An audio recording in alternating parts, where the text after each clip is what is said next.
দিন শুরু ব্যস্ত সব মানুষ। আমার মনে হয় হাফিজ চলে গেছে। আর ও বেতন না নিয়ে কোথায় যাবে? হাফিজ আমাদের এখানে কাজ করেছে 3 মাস। ও কি 1 মাসেরও বেতন নিয়েছে? তাই তো, আমি ওকে গত মাসে বেতন অফার করলাম, ও আমাকে বললো যে যখন লাগবে তখন নিব। আমার ধারণা হাফিজ আমাদের এখানে বেতন নিতে আসেনি, এসছে অন্য কোনো কারণে। ঠিকই বলেছ, তোমার কথাই ঠিক। কিন্তু আমি এত সাবধানে চলি, ও আমাকে বোকা বানিয়ে চলে গেল। আমার মনে হয় আমাদের আরো বেশি সাবধান হওয়া উচিত।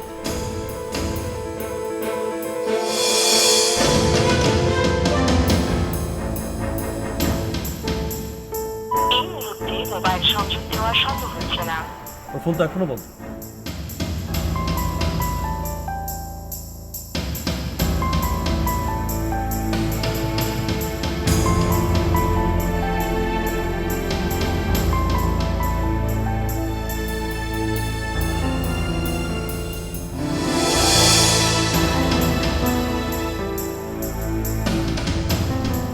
তুমি তাহলে চলেই যাবে?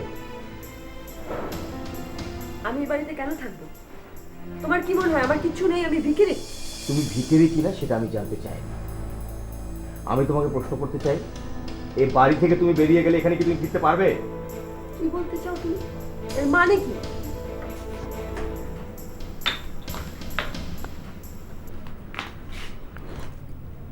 সোহেল, তার মানে তুমি চাও না আমি এই বাড়িতে থাকি? মেয়ে মানুষের মাথা মোটা এমনি বলে না। খুব সিম্পল ব্যাপারটা কেন বুঝতে পারছো না? আরে বিথুন আমার বোন হয়ে এই বাড়ি থেকে বেরিয়ে গিয়ে এই বাড়িতে ঢুকতে পারেনি, আর তুমি এ বাড়ির ছেলের বউ। এ বাড়িতে থাকা যায়? বাবা বড় ভাবির সামনে যেসব কথা আমায় বলেছেন, তারপর আমি বড় ভাবিকে মুখটা দেখাবো কি করে? ওনার সামনে গিয়ে দাঁড়াবো কি করে? এই বাড়ির প্রত্যেকটা ইট কাঠ আমাকে নিয়ে হাসাহাসি করছে। আমি এই বাড়িতে থাকবো না। ফাইন, তোমার যখন এতই সম্মান বোধ, তাহলে তোমাকে একটা প্রশ্ন করি, বিথুনের সঙ্গে তোমার যোগাযোগ কি করে হলো? আর বিথুনকে এ বাড়িতে আমার সঙ্গে কোনো রকম পরামর্শ না করে কেন তুমি নিয়ে এলে? তোমার নিজের কোনো সাহস নেই, আবার তুমি আমাকে প্রশ্ন করতে আসো। কি হলো, কথা বলছো না কেন? আমি তোমাকে নিয়ে কোন পয়েন্টে দাঁড়াবো বলো? আমার জন্য কোনো পয়েন্ট তোমাকে নিতে হবে না, আমার নিজের পয়েন্ট আমি নিজে খুঁজে বের করব। উমারা, উমারা তুমি বুঝতে পারছো না? প্লিজ তুমি যেও না। আমি ওকে ফাইন, আমি বুঝবো ব্যাপারটা, তুমি যেও না।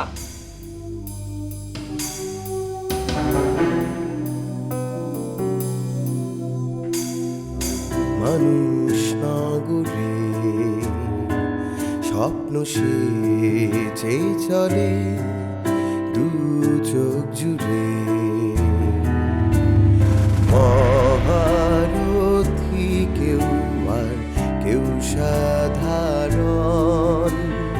উত্থান আর পতনের যুদ্ধ চলে। রাতে দিনে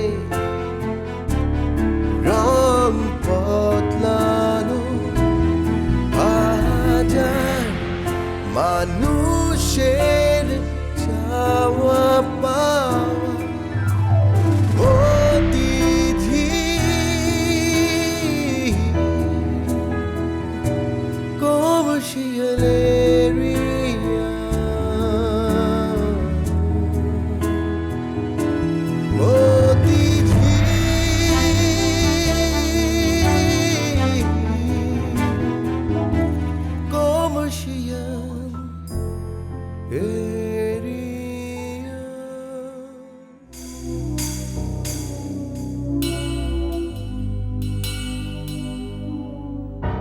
স্যার, প্লাস্টিক প্ল্যান্টের মেটেরিয়ালসের কোনো খবরই জলিল সাহেব আমাকে দেননি। স্যার, আমি নিজের থেকে ইন্টারনেট ঘেটে কোরিয়ান একটা কোম্পানির সাথে যোগাযোগ করেছি। স্যার, ওনাদের কিছু স্যাম্পল আর প্রাইস লিস্ট আমাদেরকে পাঠিয়েছেন। স্যার, এই ফাইলে সব কিছু আছে।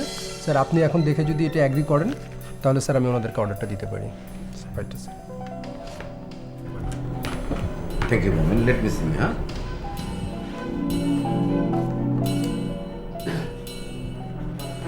আরে জলিল আঙ্কেল জি, বসেন বসেন বসেন।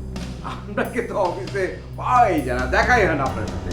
না ওই এই বসুন বসুন। ওই না নানান পারিবারিক ঝামেলা এই একটু ব্যস্ত ছিলাম। হ্যাঁ সেই একটু খালি হাতে যে মিষ্টি টিষ্টি খাওয়াতে হয় না, মানে নতুন একটা 10 কাঠা জমির উপরে বাড়ি কিনলেন। আপনি ভাবছেন আমি কি করে এই কথাগুলো জানলাম? আরে আঙ্কেল, আপনি 20 কোটি টাকা দিয়ে একটা নতুন বাড়ি কিনেছেন, এটা কি আমার পক্ষে জানা খুব কঠিন কাজ? আমি চাইলে আরো অনেক কিছুই জানতে পারি, এটা তো আপনি জানেন আঙ্কেল। না বাড়িটা পছন্দ হয়ে গেল আর হাতে কিছু টাকা ছিল তাই। রানা এন্টারপ্রাইজ, এটা তো একটা ভুয়া নাম। টাকাগুলো আপনি কোথায় রেখেছেন? এতগুলো টাকা আপনি হজম করে ফেলবেন, গলায় আটকে যাবে না?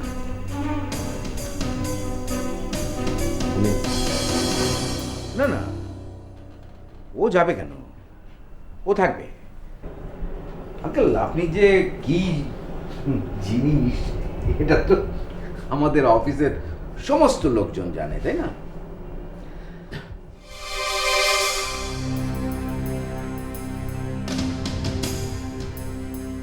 ইনফ্যাক্ট ইমরান, তুমি সবার সামনে আমাকে এভাবে বলতে পারো না।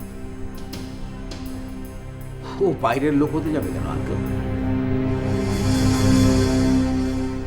মমিন তো আমাদের এই অফিসের সবচাইতে রেসপন্সিবল এবং ফেথফুল, যার উপরে আস্থা রাখা যায় এমন একজন এক্সিকিউটিভ। এনিওয়ে,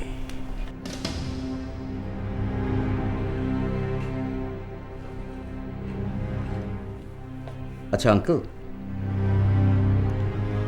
আপনি আমাকে বলবেন কি আশিক মাহমুদের সাথে আপনার সম্পর্কটা কি? আশিক মাহমুদ কে সে? ও, আপনি আশিক মাহমুদকে চেনেন না? ওকে, let me help. Sure. Okay.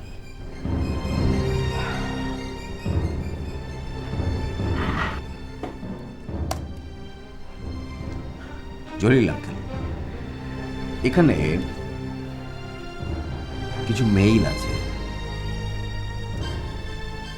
যেটাতে আপনার এবং আশিক মাহমুদের সম্পর্কের বিস্তারিত বিবরণ ধারাবাহিকভাবে দেয়া আছে।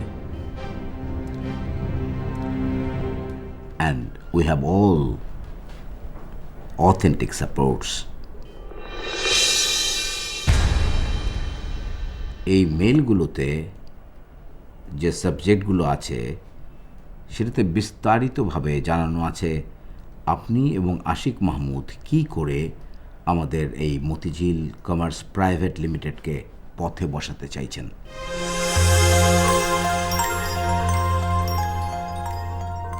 কিছুদিন আগে আমাদের অফিস থেকে কিছু গুরুত্বপূর্ণ ফাইল হাওয়া হয়ে গেছে, সেগুলো আপনি আশিক মাহমুদের হাতে তুলে দিয়েছেন। সেটার বিস্তারিত বিবরণ সমস্ত কিছু এখানে আছে।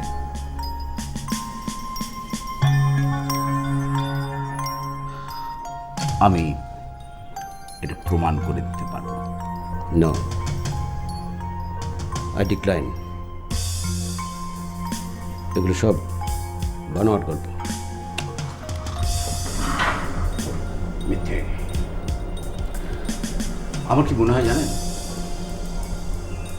আপনার এখন উচিত এই 21 তলা থেকে লাফ দিয়ে ঝাঁপিয়ে পড়া রাস্তায়।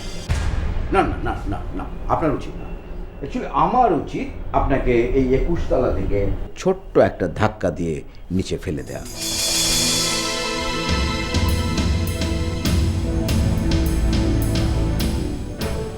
কিন্তু আপনি আমার বাবার বন্ধু, তাই আমি কিছুই করতে পারছি না। তবে সময় খুব দ্রুত এগিয়ে আসছে।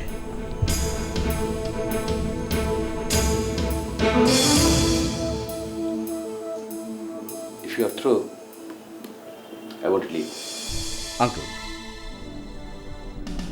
দেখবেন আবার সত্যি সত্যি যেন রাস্তায় ঝাঁপ দিতে যাবেন না। Then I will miss the pleasure.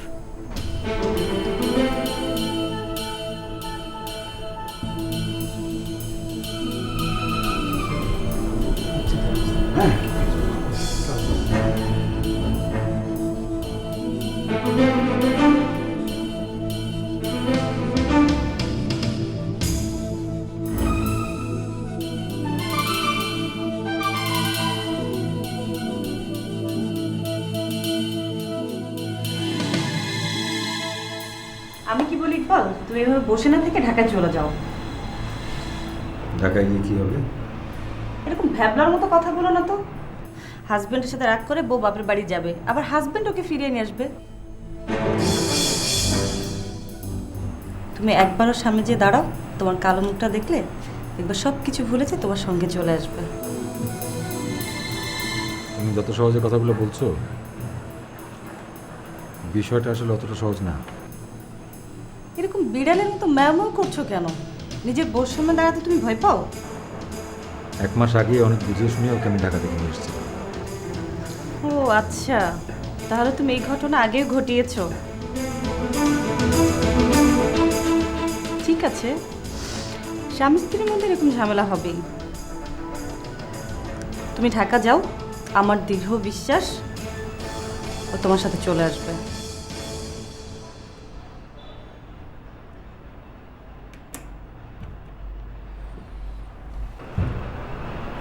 তুমি বলছো?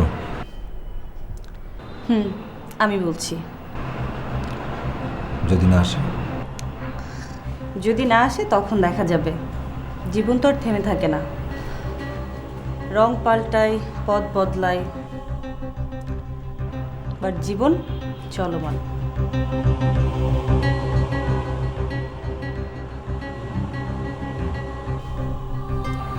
কি বুঝেছো?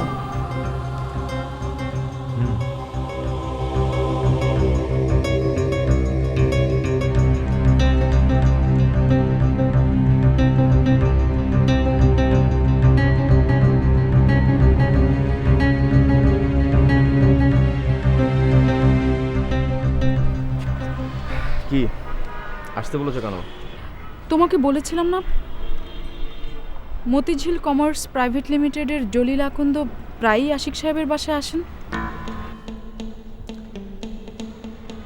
ইদানিং আশাটা আরো বেড়ে গেছে।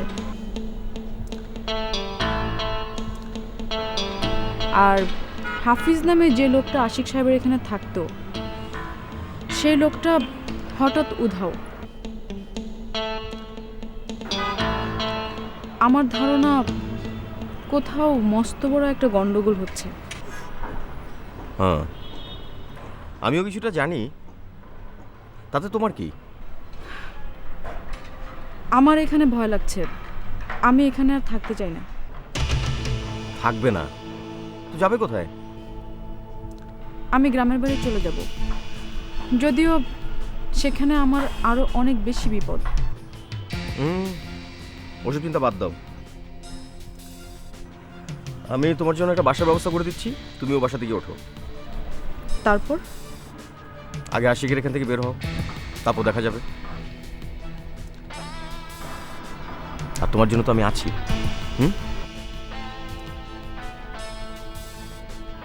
আচ্ছা, আশিক সাহেব কোথায়?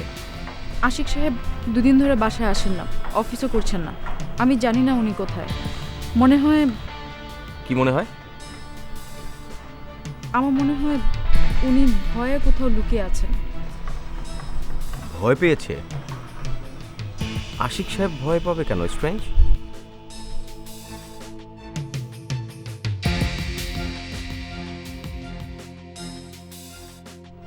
কি হলো? হ্যাঁ, চুপ করে আছো কেন? না কিছু না।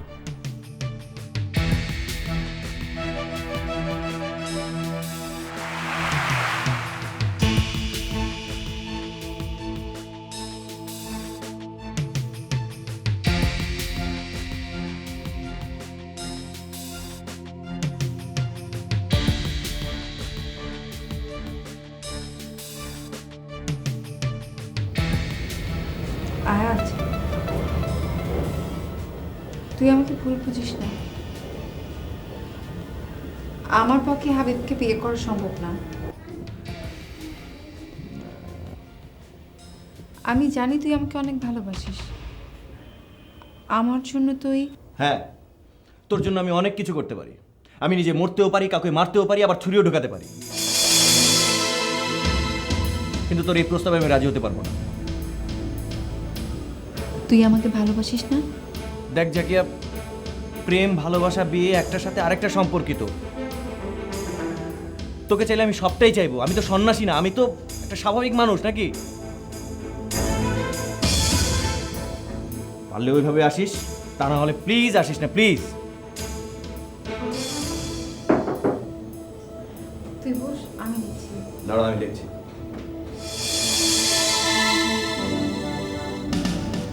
আপনি? হ্যাঁ আমি।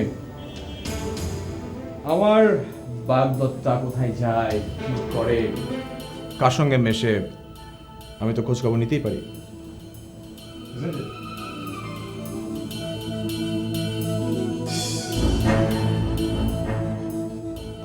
Come on, I was kidding.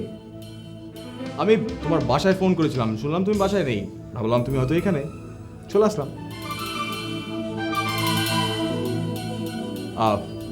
আমি কি বসতে পারি? হ্যাঁ শিওর, বসুন। থ্যাঙ্কস।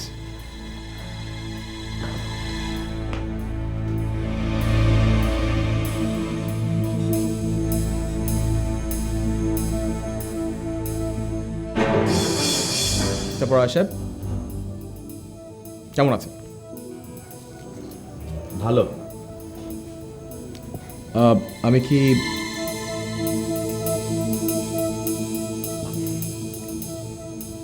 আপনারা কি কোনো জরুরি বিষয়ে কথা বলছিলেন? না, ইটস ওকে।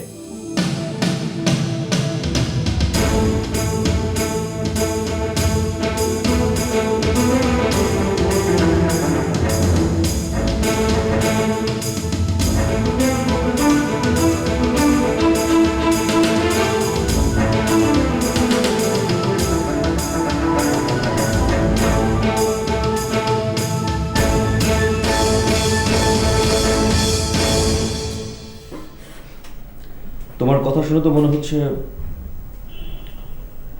বিষয়টা খুবই উত্তেজনাকর। তুমি ভাবতেই পারবে না, আমার শ্বশুর আমাকে যা বলছেন ইদানিং, ওই বাড়িতে আসলে আর থাকাই যায় না। সোহেল কি বলে? ইদানিং সে একটু আধটু আমার পক্ষ নিচ্ছে, কিন্তু তারপরেও তো ইমরান ভাইয়ের সামনে আসলে ভয় কিছু বলতে পারছে না। তোমার কি ধারণা তোমার শ্বশুর তোমাকে ছেড়ে দেবে? আমি কেন বিথুনকে বাড়িতে আনলাম, আর বিথুন বাড়িতে এলে যে এরকম চরম একটা পরিস্থিতি হতে পারে সেটাও তো আমি বুঝতে পারিনি। বিধুনের কি অবস্থা? She is also very upset. আচ্ছা বলো তো, সোহেল ভাই মতিঝিল কমার্স প্রাইভেট লিমিটেডে বসবে কবে থেকে? উনি না বসলে তো কিছুই বুঝে উঠতে পারছি না। বসবে মনে হয় খুব শীঘ্র। আগে বসুক তো, তারপর বুঝবে কত সালে কত ধান।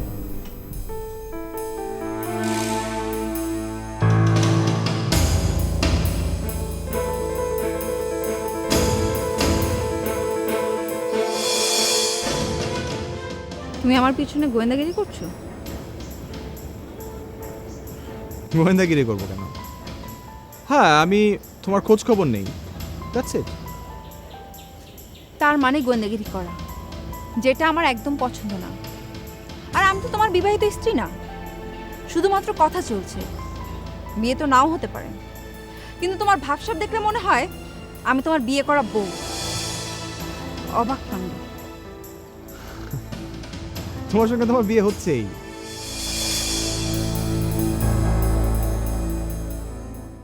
রাতে দিনে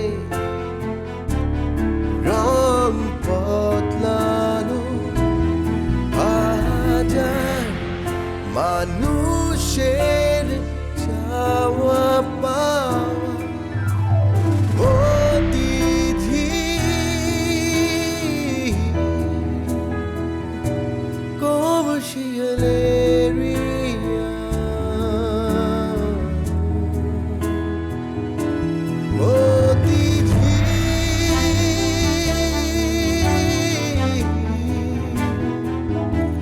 কমার্শিয়াল